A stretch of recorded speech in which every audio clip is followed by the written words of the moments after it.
Tēnā koutou katoa ngā kai hauora. Mai nei ki tēnei mahi.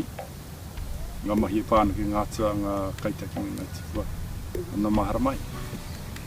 This piece of whakapapa, mōhiotanga, mātaranga connects to Tāwhiri-mātea, and in some ways to his younger brother Tāwhiri-rangi. In Tāwhiri-mātea we see an opportunity to express whakapapa through a connection back to ngā pakanga Atua. And if you recall, in some areas they talk about the three great battles of ngā Atua. One of those battles was between Tāwhiri and the rest of his brethren for the wehenga of Rangi and Papa, or the separation of Sky Father and Earth Mother. The second battle was between Tāne and Whiro Te Tipua to be the first to obtain ngā kete wānanga, or the three baskets of knowledge. The third pakanga or battle was between two matauenga and the rest of his brethren for not standing up to Tāwhiri in the first instance when Tāwhiri attacked because of the separation of the parents.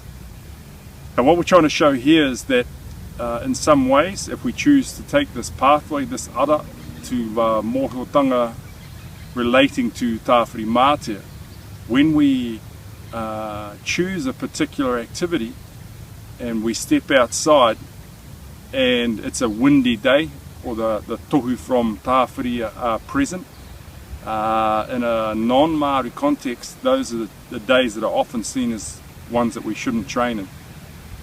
For us as Māori, maybe they represent an opportunity to connect directly to Tāwhiri-mātea, and as a reconnection to those pakanga between Tu and the rest of his brethren, and between Tāwhiri and the rest of his brethren there.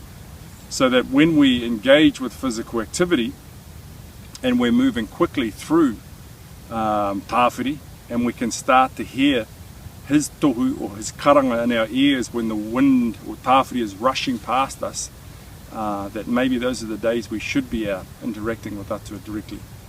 So the form of mountain biking is one of those examples, or any type of cycling, where if we get on a bike and we begin to ride, and the faster we go, the more we feel the presence of Tāwhiri-mātea.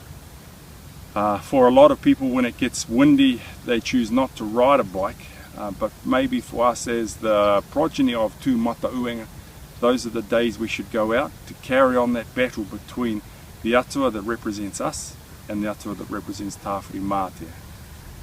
Kia ora.